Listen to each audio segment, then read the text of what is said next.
I'm a relatively new Final Fantasy fan.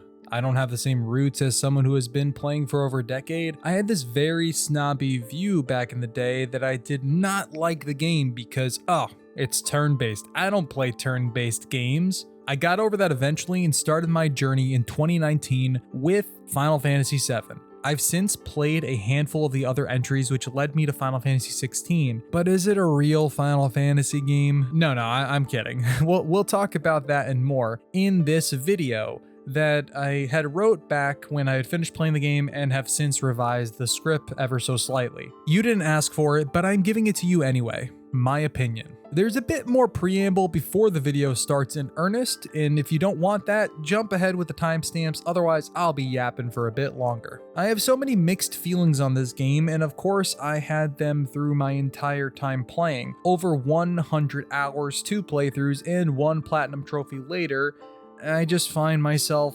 disappointed. My aim here is to be critical of the game, but this is not a Final Fantasy XVI is an embarrassment type of thing. I realize that's how it can be misconstrued. I know some people feel passionate about this game and that it didn't get a fair shake in some way, at least if I read some of the comments online. I also felt very passionate about this game, but more so in that I felt strongly enough that I wanted to make this video to come to terms with my own thoughts and opinions. To be clear, I do like the game, I think it's decent, and I get why people like it. But really, in terms of an overall package, it's just kind of fine. And that's my thesis here. Final Fantasy XVI is fine. Wonder if that'll end up being the title of the video. I would describe Final Fantasy XVI as fine at its worst and aggressively good at best. I don't know if that makes any sense to you or any of you, but hopefully the rest of the video describes my thoughts where that becomes a little bit more clear. Subscribe and let me know your thoughts if you want, but otherwise come close and let's have a little bit of a chat. Okay, not that close, don't be weird. To understand Final Fantasy is to understand that it's a game series that is built on varying designs and ideas while having consistent similarities in terms of naming conventions and repurposed lore to fit the new game world. I think about Final Fantasy VII having a kind of cyberpunk dystopian sci-fi vibe, or Final Fantasy VIII, which carries over some of those elements but features the junction system for summons and magic spells. Final Fantasy IX goes back to a more medieval setting, combat functioning more similarly to Final Fantasy VII, except you learn abilities from weapons and gear. Or a complete revolution of what Final Fantasy is, with Final Fantasy X introducing fully voiced characters and a massive grid of abilities to unlock. The point is, Final Fantasy XVI is as much a Final Fantasy game as 14, 13, or Type 0, or 6, or 7. It's not to say that you shouldn't compare the games, you should. It's more that Final Fantasy has consistently and constantly reinvented itself to varying degrees of critical and commercial success. I think of it similarly to Legend of Zelda in some cases. Everyone will have their preference of which one speaks to them the most. For me, of all the Final Fantasy games I have played so far, 7 speaks to me the most. Now, I wasn't looking for that here, to be honest. I wasn't looking for a successor or a follow-up of any kind to Final Fantasy VII. If anything, I have that now in the Final Fantasy VII Remake project. I just saw something that looked promising and was interested in checking it out. Final Fantasy is just a name. And I'm not really fixating here on whether it's a proper Final Fantasy game or not, because I feel that's a bit reductive, especially when the aim here is to take a nuanced look at the game. Pre-release, you would have thought, based on trailers and gameplay, that this game is going to be the magnum opus of Final Fantasy games, and in some ways, there's a lot of really compelling elements here that get it close to that point. Big, bombastic boss battles, fast-paced, frenetic gameplay, massive set pieces coupled with complex character work, especially in the quietest of moments, and to be honest, those are the moments where I was most connected to the story and the characters. The quiet moments of character and world building, and the moments I felt least connected were some of the loudest. I'm not good at math, in all honesty, I'm really not, but you don't have to be for you to be able to assume that the simple addition of a lot of what I just mentioned should add up to something truly special. Instead, I found myself really struggling to connect with the game a majority of the time. The story is set up in a way that is super promising. I immediately found Clive to be compelling and interesting. The prologue stretches on for very long, which I don't necessarily always mind, especially if you earn it later, but it is setting up what is promising to be a very complex narrative. You meet Clive's family, get a glimpse at his past and who he was and even is and what brought him and the world to where we are. Slow and long prologue aside, I can let that go. It's after that where the issues start to creep in. Once you step foot into the hideaway, the game's main hub area you'll spend a lot of time in. At first, there's not much to do in the game besides pursue the story and take care of the small little side quests that pop up. Forgiving that, there is a pretty important moment in the game's story, and from then on, I don't remember how far in, maybe like 5 to 10 hours somewhere in this realm, depending on how quickly you play through the story, the momentum of the plot just jumps off a cliff and takes a massive nosedive. What?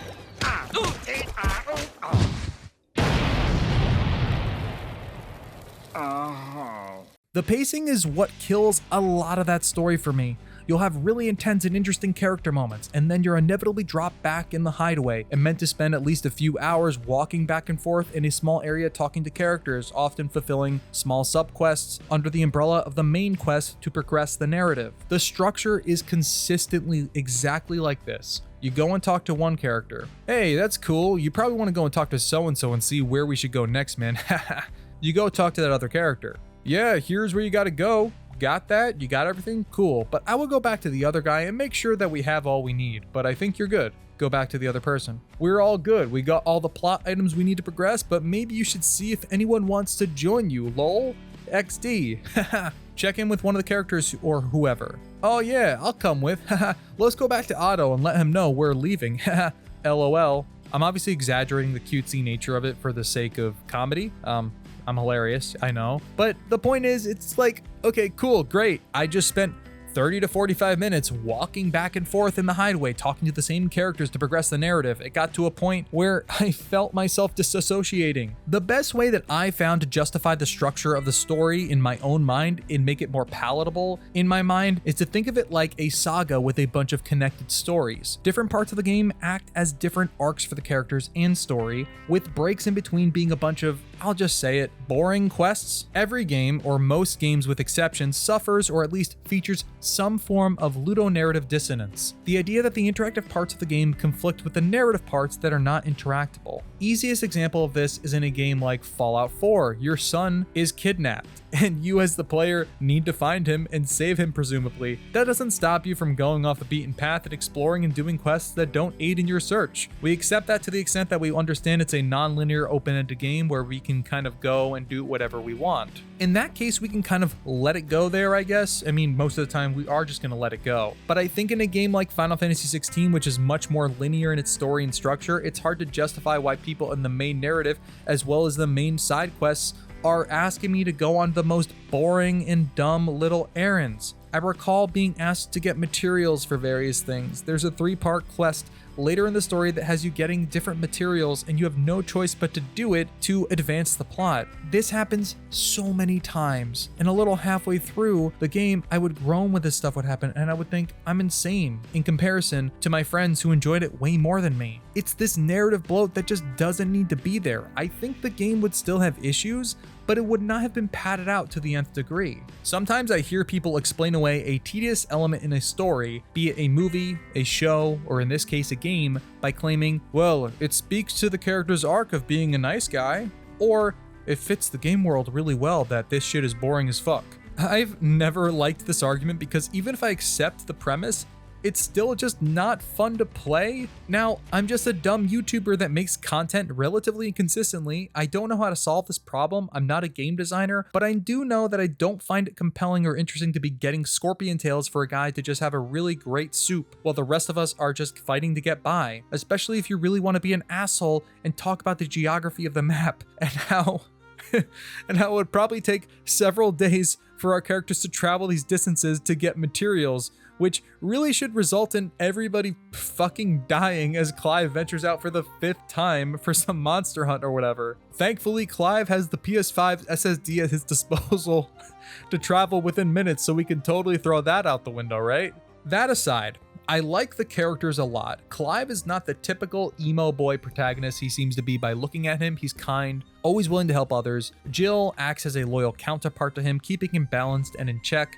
Torgal is, of course, the best boy, and generally the characterizations of the other characters are awesome. Sid is wise beyond his years. Hugo Kupka's mind is warped by his lust for power and later vengeance. Barnabas wants to see the world burn. They all have their role to play, and when the game lets them shine and lets them have their moments, it's better for it. The story just drags on so much because it's so vast in scope, and it feels like they felt it necessary to pad it out just to justify its length. I said earlier, but the best parts of the story for me were the quiet moments, whether it's Clive expressing his fears and regrets, Jill not knowing if she'll have the strength to continue fighting, Sid leading even when it feels like and seems like there's no reason to keep going, and inspiring others to keep hope alive. Those are the moments I find the most compelling. There's themes of the story I found really interesting. The idea that magic exists, but it's poisoning the land and only ridding the world of it can stabilize the balance, really harkens back thematically to Final Fantasy VII, and I was really sold on that. Warring factions, a dying world, certain citizens being treated as lesser than, and so much more. Whoa, hey there, it's me, Ryan from the future. I'm cutting in here just to add some extra specifics, as I felt like as I was editing that there was more that I could have said or included. I just want to say that I really believe that with Final Fantasy XVI, they built such a richly detailed world that is often morally ambiguous and complex. There is even, and I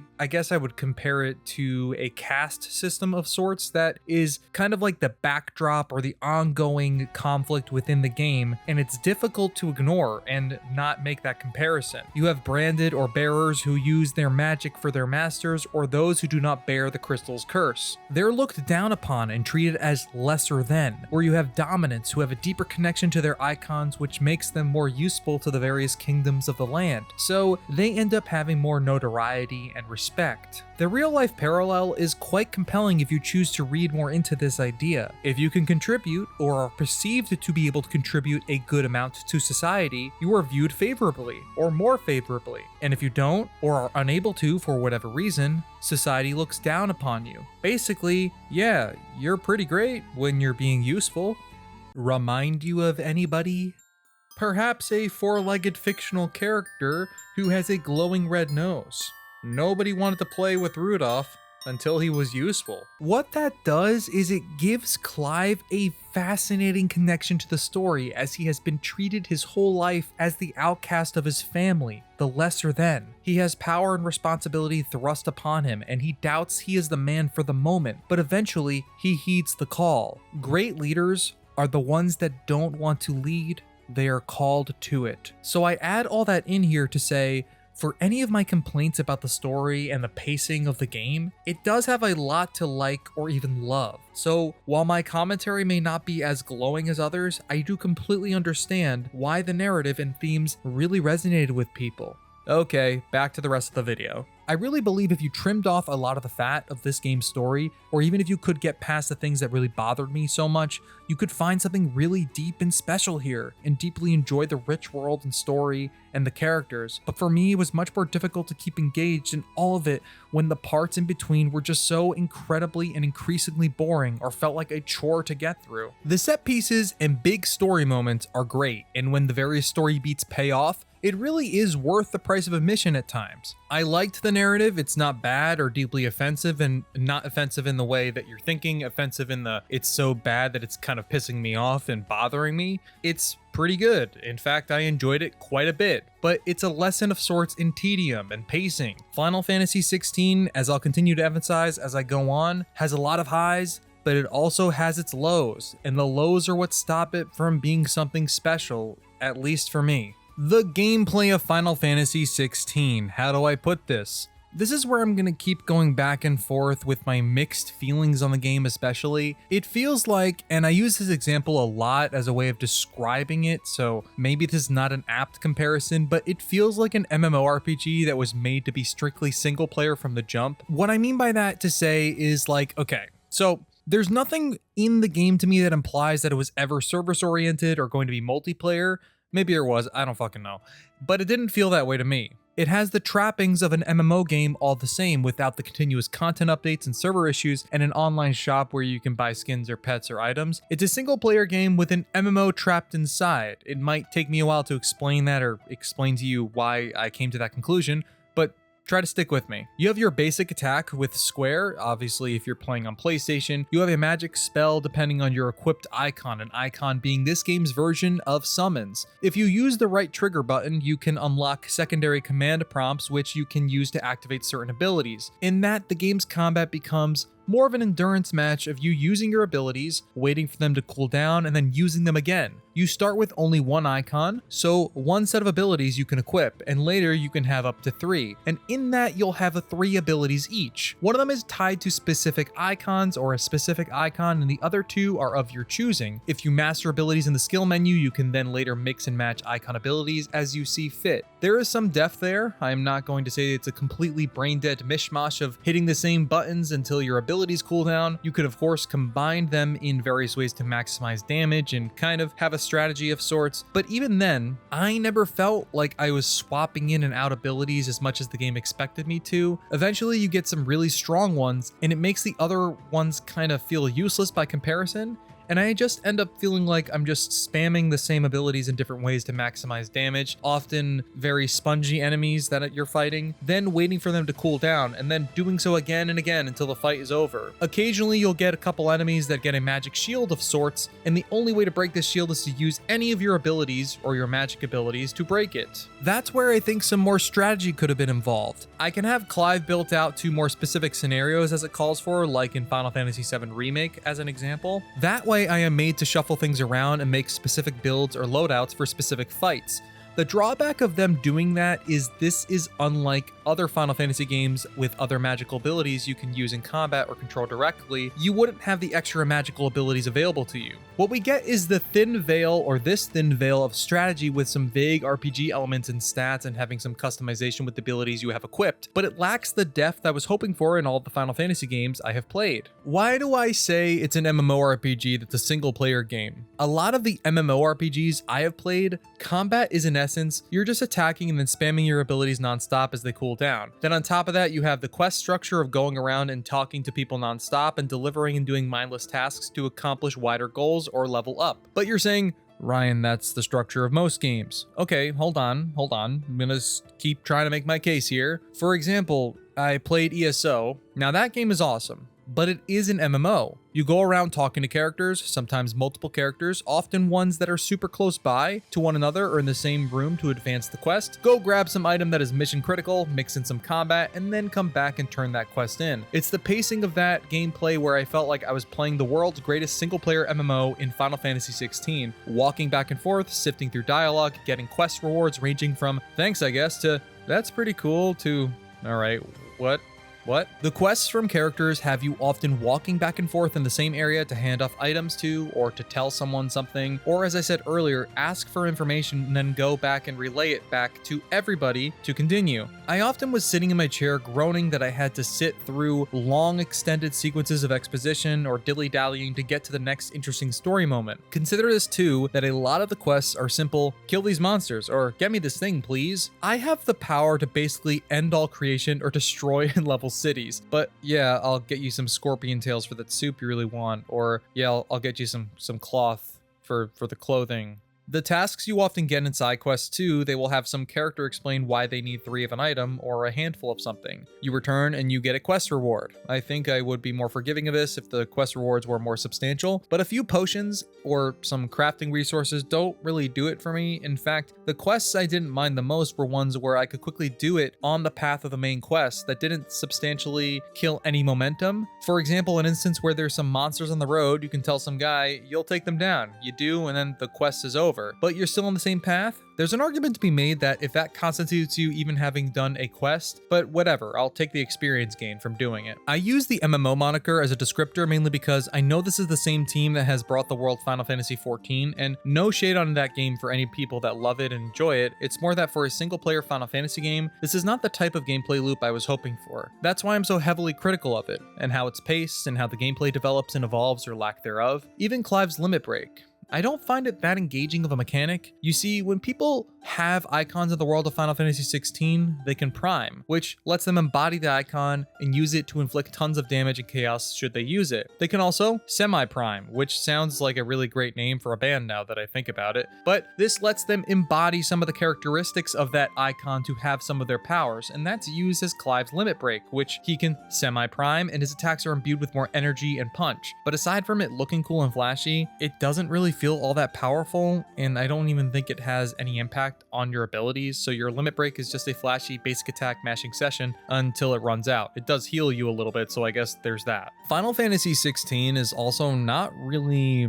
what I would consider an RPG, and that's okay. That doesn't make it bad, but I would put it more in line with an action adventure type of game with light RPG elements attached to it, because mainly there's not really much stat building or character building elements in how you level up Clive. He always gets a health boost and ability points, and yes, you can equip and upgrade gear that increases your stats, and you can go about that in any way you choose. Maybe you'll unlock a certain ability before I did, but it's still a very superficial level of depth. You always have very obvious pieces of gear you can equip that's stronger. Seldom did I feel compelled to have different sets on me for different increases because there was something that was overall better. Further, there are only 3 slots for accessories. There is some level of strategy in thinking of what icons you have equipped versus what accessories will complement said icons. We have that going for us at least. Although I still never really felt a strong urge to experiment or build out or try a lot of different things or abilities. There's flexibility in being able to swap around icons and accessories and boost certain things as you see fit, which is good. I just never felt like the game gave me a compelling reason to be swapping things around or even drastically altering my setup. The little flexibility and customization you do have loses a bit of steam for me at some point, because theoretically you can level up your icon abilities in whatever way you want, which results in maxing everything out by your second playthrough on New Game Plus. At this point, I just picked whatever was strongest or best, OP even, and then I moved on. There is crafting here, but it feels kind of a wasted opportunity to do something interesting with it, since again, rarely is there ever an instance where I felt compelled to craft anything because even if I'm upgrading, I will have something that's base stats are a way better than my current, so it makes crafting more of an afterthought. You can craft some weapons and stuff, but you are bound to just be able to buy it, and even stuff you can improve upon is quickly beaten out by a newer weapon or a newer piece of gear. The only thing worth crafting is the late game weapons that can't be bought anywhere else. I mentioned this earlier, but those specific moments where enemies do have shields that just need any magical attack because it's just a barrier, it would have helped enhance my enjoyment to have to mix and match different styles or loadouts to even have a chance to fight through those hordes of enemies. You don't even really have to contend much with status ailments. They're still there in some form. You do get poisoned or lose your ability to use magic from time to time, but it feels more like temporary setbacks and less you managing yourself in battle, because Final Fantasy XVI is seemingly more concerned with keeping the action moving at a breakneck pace. Final Fantasy mode does help things somewhat. You have to be a bit more tactical with how you approach things, stronger and harder enemies, but despite that, it doesn't make the gameplay anything more than spamming abilities and dodging. Then there's the age of the icon. That's right. We are not done here, folks. I'm about 7 pages into the script and I keep going. Hopefully it ends soon and you can go back to whatever you were doing before or during this. Icons. These big, strapping young gentlemen, these young men. There are numerous fights in the game where you must fight one of the icons and while assuming the control of your own. Initially, these are a lot of fun and I can't be too hard on them because they're all interesting in their own way. I like playing through them. However, they're not that mechanically satisfying. I wouldn't even be mentioning this if some of them didn't feel kind of repetitive, grindy, or tedious. I recognize them as narrative set pieces, but in combination with how long some of them go on, they do leave something to be desired. Honorable mention here, I don't know if anybody was looking for exploration in their Final Fantasy games, but it's lacking here too for me, even to just add some interesting lore or notes consistently in the game world. It reminds me, and I'm only saying this because it's the first thing that comes to my mind just now, Yakuza. You know those moments where your character is set off going corridor to corridor, hallway to hallway with no other goal than to beat all the enemies to get to the next sequence in a Yakuza game? Sure. Me too. They're kind of fun, I guess, but that is this whole game here, save for some open world sections, but even then there's not much in the way of true exploration interacting with the game world. Every notable thing just gets put on your map, which is fine. I feel that there's not much of a reason to go off the beaten path and discover anything. You get thrown into the main quest dungeon area or whatever you have to, and you're following a linear pathway, hitting a few story beats here and there. I don't know if it really would be worth it to have more pathways or ways to go about getting around. Would that enhance the gameplay? That's not the type of game this is. But there's just a formulaic approach here that gets old very quickly. There are 2 DLCs for this game. Echoes of the Fallen and the Rising Tide. Echoes is a bit shorter than Rising Tide. I'm not sure I can offer much more unique analysis of the DLC of this game since it ultimately is more of the same, whether you like that or not. If this video does well, I'll consider diving deeper into it on its own because it's been a while since I played them and I would want to refamiliarize myself with them before I write anything more specific. Either way, the DLC is similar to the main game, so all of my issues with it still exist here. There is some small quality of life updates that came with the DLC, so you can now warp back to a quest giver upon completion of a quest to quickly turn it in for a reward. That's awesome. On paper, it sounds minor, but given the amount of backtracking the main game had, it's a welcome change. Otherwise, we have those accessory bits in Echoes to enhance Clive, and they definitely add some more stat building for Clive, but don't fundamentally change the game systems that I had criticized earlier. Rising Tide adds in a new icon to play with and has an active reload mechanic. And again, I enjoyed using Leviathan, but didn't think it was different enough from the other icons for it to matter that much to me. Basically, I did not love the DLC either, and found it to be mostly just more of the same, so as the cliche goes, your mileage will vary. Alright, this video has been incredibly critical of Final Fantasy XVI. We talked about the story, the gameplay, the structure of the game, and its gameplay loop. So as not to completely disparage the game or the narrative here of what this video is about, and even because I do think there are bright spots in this game that I want to make sure I do highlight, I want to end on some positives. The story, while it can drag, it is generally very enjoyable. It's deep and multi-layered, and some of those thematic ties to the other Final Fantasy games I found to be quite compelling. The characters are rich and the lore of the world is very interesting. I really found myself caring about Clive, Sid, Jill, and the other characters that have inhabited this world and how they changed with time, or how their perceptions of reality were constantly challenged and changed. Visually, this game is a looker, and I can't deny that. We talked about how mechanically the icon fights can be a little tedious, at least in my opinion, but aside from that, my god are they technical feats and a sight to behold. Seriously, the frame rate of Final Fantasy XVI in 60 FPS was not always stable during my time playing it, but oddly enough, I didn't see any visual hiccups during these massive bombastic fights, so it holds up pretty well. The music is great. Old classic sounding tracks like the classic battle track mixed with the new themes. The hideaway music, of course, is just so nice and peaceful.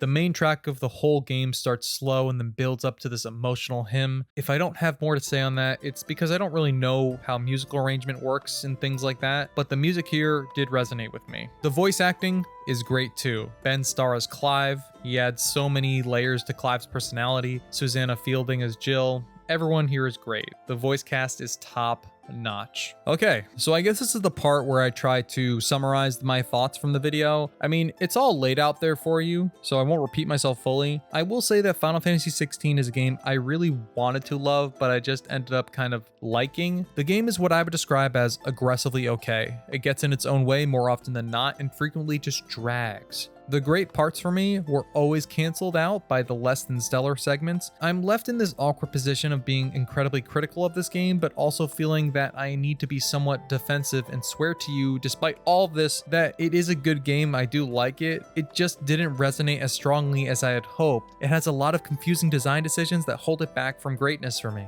But that's just me, one dumbass YouTuber's opinion, and you might have a different one. And I'm eager to hear your thoughts if you have them. Tell me I'm wrong, I don't care. Like or dislike, it's all the same. Subscribe if this is up your alley, but just remember, I don't know you, so if you're mean, I may not feel that strongly about it, but who knows. Thank you for watching. If you're still watching, I tend to stitch sometimes these little blurbs at the end of the video just to kind of reward you for watching or sitting there still while other videos pop up that I made. I like that one on the right. Oh man, yeah, I love that one. Hopefully this video is the beginning or continuation of more consistent content for me, but if it isn't, thanks for being here anyway. You're a good friend.